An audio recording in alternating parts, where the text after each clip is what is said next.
welcome back to Chat About That here at the International Conference Center studio at the Mall Bali Galleria. Today, I'm so excited because I am joined by a true superwoman. She's a businesswoman, she's a public speaking expert, she's got passion, she's got drive, and a heart of gold. Ladies and gentlemen, meet Natali Tjahjadi. Thank you. Hi, Rachel. Hi, everyone. Yeah, so Natali is, as I said, a public speaking expert. She's been doing Toastmasters for quite some time now and has won a lot of awards within her Toastmasters district, but she's also been to the quarterfinals of the global competition of Toastmasters, and she does lots of coaching for public speaking. So I'm really excited to talk with you today. And just kind of first off, how did you get into public speaking, Natali? 3 years ago, when the pandemic hit, and my day job was not working as good as it was before, I started to question a lot of things in my life, like, what do I really want to do with my life? And I started to realize that I actually enjoy public speaking. Wow. So 3 years ago, during pandemic time, I pursued public speaking professionally. Wow. And I started to open myself for opportunities like coaching people, mostly in Zoom or online. And since then, 3 years passed. Now I've done some coaching for universities in Indonesia and also overseas, and some private coaching as well, and doing some other things related to public speaking. Very cool. So Natali, you've had a lot of opportunities to do public speaking in a lot of different venues and capacities. How do you manage your nerves when you're in front of people? Yeah, and I wanted to tell everyone who listens to this that nervousness is normal. So most of the time, what we do is when we feel nervous, we try to fight it. Like, okay, I'm not nervous, I'm not nervous, I'm not nervous. But you get more nervous. So my take on this is I formulated my own handling nervousness by Natali. I call it ABC method. Oh. Yeah. So the first A is admit that you're nervous. So instead of trying to fight it, just admit that you're nervous. And then B is befriend the nervousness. Then the C is confirming what you want to achieve. So, okay, it's okay, I'm nervous, but nervousness is normal. I can use it, and I know that I'm gonna rock this stage. Or I know I'm gonna do amazing in this competition. So that's what I say to myself before I give a talk or before I went for a competition. And if you want to elevate it like one step further, you can also, if you believe in something, like if you believe, for example, for me, I believe that when we speak, we should speak blessings. So I said, I'm gonna do great, I can speak blessings. I can speak something that brings value for people or bring consolation if that's for certain events. So that's the ABC.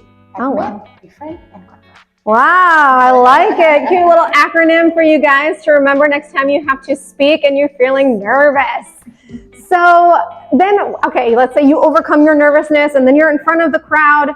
How do you get people to pay attention to you? I notice so many times there are so many people that have so many great things to say. And at weddings, more often than not, I'm listening to a speech and they have beautiful things to say about the couple, but nobody's paying attention. And I want to tell everyone, hey, be quiet, please listen. But, how can you do that without actually commanding them to do so in those words?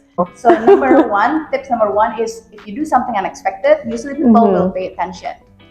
Step number 2, if you cannot get the people's attention, you can address the crowd. So usually when you call their names, it will help them to pay more attention. So either you do something unexpected or you call their name. Okay. Good tip. So then if you are, let's say, a bridesmaid or groomsman and you have to give a speech and you're feeling nervous, so you're going to recite the ABCs for your nervousness. You're going to do something expected. You're going to call people's names out. What other tips can you give us for, let's say, if you're in that particular situation, you have to give a speech or a toast. Do you have any specific tips for that? Yeah, actually, I have helped some of my friends, either they are the groom, the bride, or the bridesmaid or the groomsman, to deliver the speeches. And interestingly enough, a lot of people have stories to tell, Yeah. but sometimes they don't know how to write the stories into like a proper speech, or they don't know how to deliver the stories into like a speech worthy of the occasion. Right. So my tips will be about two things, right? The first one is about the content, and the second one is about the delivery. So in terms of the content, I know that you have a lot of stories that you can tell. So first step is to note down some memorable events that happen. Maybe some memories that make you sentimental, or memories that make you feel like, oh, this is like a true friendship test. You know, I believe that all of us have those kind of events or memories, right? Yeah. So try to write down all of those little pieces of memories and stories.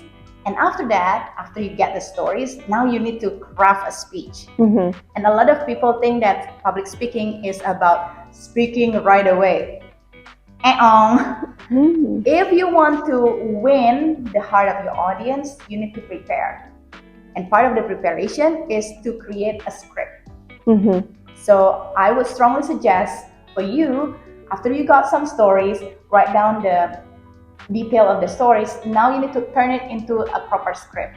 You can start by using a chronological method, for example, where you first met your friends, or where you first met your wife, the bride or the groom, and then move it from there. Or you can actually jump in and out of important memories. So that is a simple tip for the content. Find the stories first and then start to map it out into like a script that you write down, and then you have it on hand. Then move on to the delivery part. A lot of people don't want to practice because they hate listening to their own voices. Me too. Me too. Me too. I don't really like listening to my own voices, but you need to do that. Yeah. Especially if you're new and you're not so confident and you're not used to it. You gotta listen to the voices that you have recorded. So when you practice it, you read your script and record it. And when you listen the recording, then you can start noticing, you know, oh, I sounded so boring here. It's so flat. Or maybe I should add some vocal dynamic in this part, the intonation, or I should pause here. I speak too fast. I didn't put any full stop. Then you can start noticing how you can deliver it better. Yeah, exactly. If you're not prepared and you're not practiced and you're not prepared, the delivery is not going to be as good. I can say that for every time I do a wedding too. Maybe you don't believe it, but I still practice every time. And you know, if you don't prepare and practice, then you're not setting yourself up for success. Exactly. Yeah. Awesome. Thank you so much for those tips, Natali. And thank you for having me here. Oh, such a pleasure. Thank you guys for tuning in. And please, if you are interested in more public speaking tips, or even coaching, Natali does private coaching, group coaching. She does lots of seminars. So I know that she would love to help you get better at that craft as well. So thanks again, guys. Have a great day. Tune in next time. See ya. Bye.